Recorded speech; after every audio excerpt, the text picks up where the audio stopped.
नमस्कार सभी देशवासियों को सनराइज न्यूज चैनल में आपका हार्दिक स्वागत है।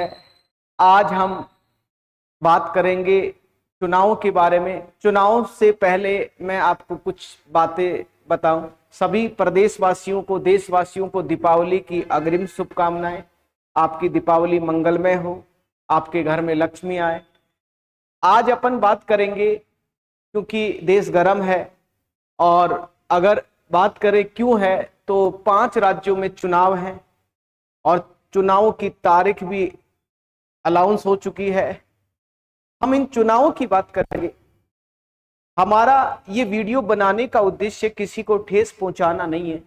हमारा उद्देश्य है कि आप लोग ऐसे उम्मीदवार को चुने जो उम्मीदवार आपकी बातों पे रहे, आपके क्षेत्र में विकास करे, आपका ख्याल रखे।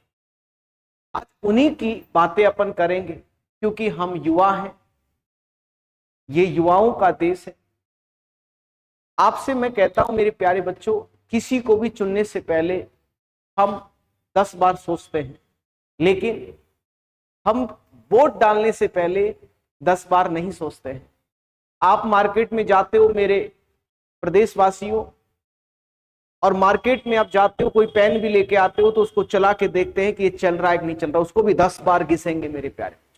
सब्जी लाते हैं उसको भी गौर से देखते हैं, फल लाते हैं उसको भी गौर से देखते हैं, कोई मार्केट से कोई चीज लाते हैं उसको भी गौर से देखते हैं। लेकिन जब वोट देने की बारी आती है मेरे प्यारे देशवासियों, तो जब हम ये नहीं देखते कि ये जिस कैंडिडेट को हम चुन रहे हैं वो विकास पुरुष है या नहीं है, वो विकास करेगा या नहीं करेगा, हम उसको नहीं देखते मेरे देशवासी। हमें देखना चाहिए, हमारा भविष्य है, हम उसको 5 साल के लिए चुन रहे हैं। कितने साल के लिए चुन रहे हैं? 5 साल के लिए चुन रहे हैं मेरे देशवासी। हमें गलतियां नहीं करनी है, हमें एक एक बिंदु का हमें ध्यान रखना है। अगर आप अभी ध्यान नहीं रखेंगे तो कुछ भी नहीं हो सकता, क्योंकि यही मौका होता है एक अच्छे कैंडिडेट को चुनने का। अभी आपने देखा होगा आपके क्षेत्र में, आपके गांव में गाड़ियां घूम रही हैं, आपको लुभावनी बातें आपसे कर रहे हैं, ये करवा देंगे, रोड बिछा देंगे, ये विकास करवा देंगे, लेकिन वो फिर 5 साल तक, 4.5 साल तक गायब रहते हैं। मैं सभी की बात नहीं कर रहा, कुछ ऐसे विधायक भी होते हैं जो अच्छा काम करते हैं, अपने क्षेत्र में काम करते हैं, और कुछ ऐसे विधायक भी होते हैं केवल वोट मांगने के लिए ही जनता के पास आते हैं। मैं काफी वीडियो देखता हूं, विधायक की उम्मीदवार हाथ जोड़ रहे हैं, पैर पड़ रहे हैं, साहब हमें वोट दो, अब की बार काम नहीं किया, अब की बार काम करेंगे। ऐसा क्यों होता है? हम पढ़े लिखे हैं, हमें नॉलेज है, भारतीय संविधान ने हमें कुछ अधिकार दिए हैं। ये तो वही बात हो गई, पहले राजाई तंत्र था, राजाओं का शासन था, तो वहां पे क्या होता था, जो राजा ने कहा वो सर्वमान्य होता था। कोई भी उसका जो मंत्री, संतरी, सेनापति, उसको बोलने का अधिकार नहीं होता था मेरे देशवासी। लेकिन आज इस लोकतंत्र की बातें करूं तो इस लोकतंत्र में प्रत्येक व्यक्ति को बोलने का अधिकार है। प्रत्येक व्यक्ति को बोलने का अधिकार है, क्योंकि हमें भारतीय संविधान ने ये अधिकार दिए हैं। और भारतीय संविधान ने हमें अनुच्छेद 19 में ये छह स्वतंत्रताएं दी है मेरे देशवासियों। 6 स्वतंत्रताएं दी है हमें। अभिव्यक्ति की आजादी दी है, सभा करने की, संगठन करने की, भ्रमण करने की, व्यापार करने की, निवास करने की, हमें 6 प्रकार की स्वतंत्रता दी है। आप क्यों बोल रहे हो उनको? बाबा साहब भीमराव अंबेडकर ने हमें संविधान दिया। राजतंत्र में ये होता था, आज लोकतंत्र है। इस लोकतंत्र में हमें हर चीज को देखना होगा, हर चीज को महसूस करना होगा कि हम जिसको चुन रहे हैं वो क्या वाकई हमारे लिए सही है। हम जिसको चुन रहे हैं वो काम करेगा या नहीं करेगा, क्या वो केवल वोट मांगने के लिए ही हमारे पास में आया है। काफी बार ऐसा भी होता है समाज में किसी विधायक को बुला लिया जाता है जो प्रतिनिधि होता है, और उसको माला साफा पहना के उसका सम्मान किया जाता है। सही बात भी है, सम्मान करना चाहिए।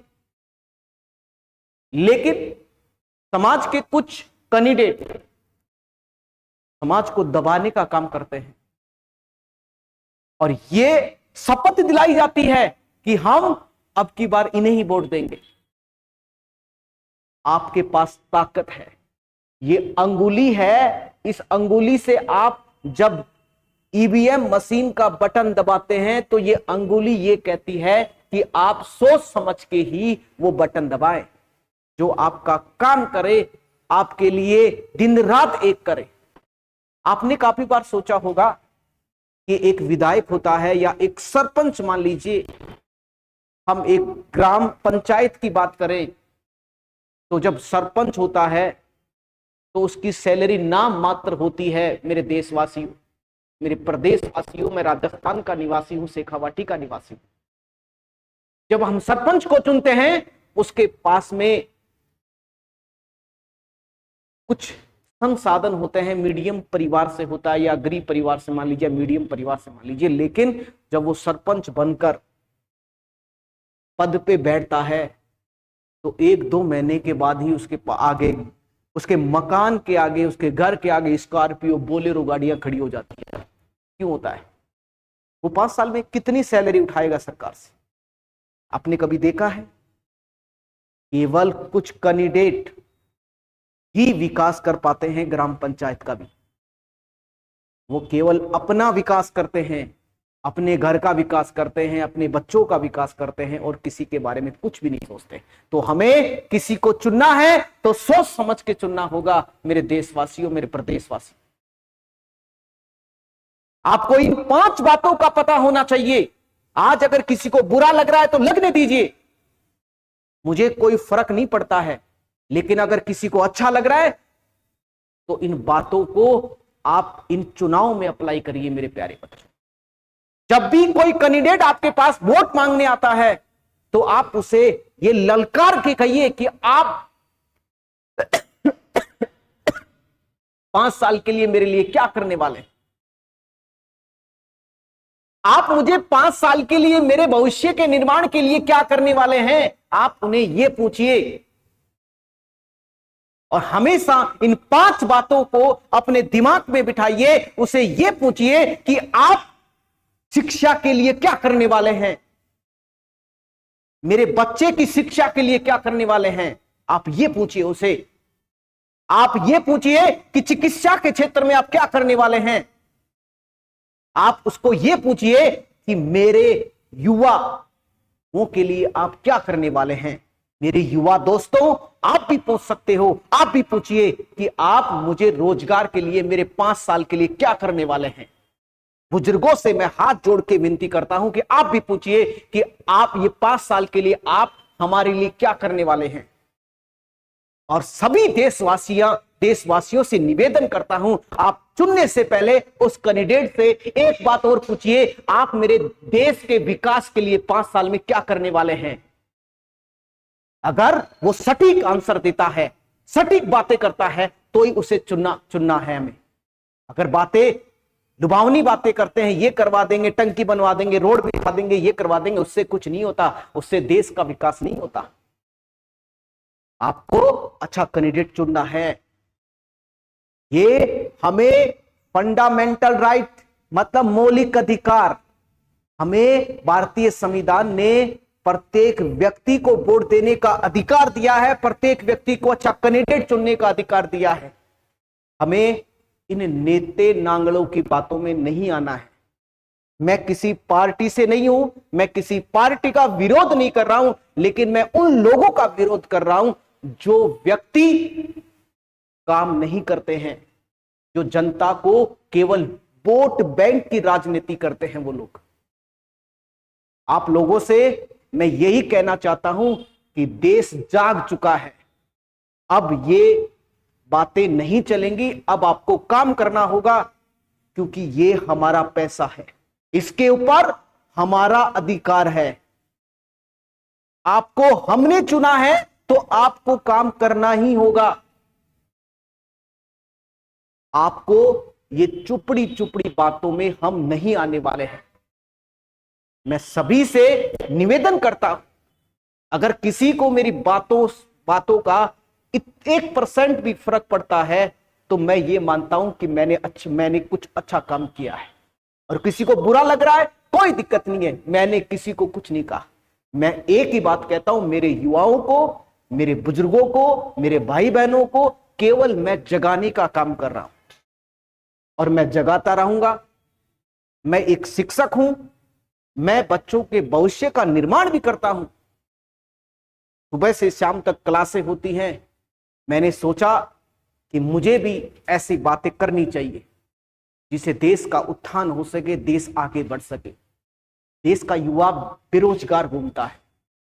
ये पेपर माफिया, ये लोग देश के जो बच्चे बेरोजगार है, जो युवा हैं, उनके भविष्य के साथ खिलवाड़ करने का काम करते हैं। हमें दुख होता है भाई साहब, हमें दुख होता है जब हम पढ़ाते हैं और बच्चों से ये कहते हैं कि इस बार नहीं हुआ तो अगली बार होगा। बच्चा ये कहता है कि साहब हमारे पास पैसा नहीं है। हम पैसा कहां से लाए? क्योंकि मां बाप ने एक बार हमें पैसा दिया है, दोबारा तैयारी करने के पैसा नहीं है हमारे पास। ये लोग प्रत्येक भर्ती में पेपर बाहर आता है, लीक होता है। जिनके पास पैसा होता है वह कैंडिडेट जॉब कर रहे हैं आज। तो मैं सबसे यही कहना चाहता हूं, उन पेपर माफियों से कहना चाहता हूं, आप कुछ समय के लिए खुश हो सकते हो, लेकिन आपका भविष्य अंधकार में है। सुन लीजिए आप कान खोल के, अगर आप ऐसे ही काम करेंगे तो आपका भविष्य जल्दी ही खराब होने वाला है। उन बेरोजगार युवाओं की बद्दुआ आपको लगने वाली है। जो युवा पढ़ रहा है, मेहनत कर रहा है, दिन रात एक कर रहा है, तो मैं आप लोगों को कहना चाहता हूं, सभी को, कि चुने ऐसा कैंडिडेट जो आपके क्षेत्र का विकास करे, आपकी शिक्षा, आपके क्षेत्र में शिक्षा का अच्छा प्रबंध करे, चिकित्सा का अच्छा प्रबंध करे, रोजगार की बातें करे। मेरे प्यारे बच्चों और युवाओं को लाई, जितना आप युवाओं को चुनेंगे उतना आपके अपना देश आगे बढ़ेगा।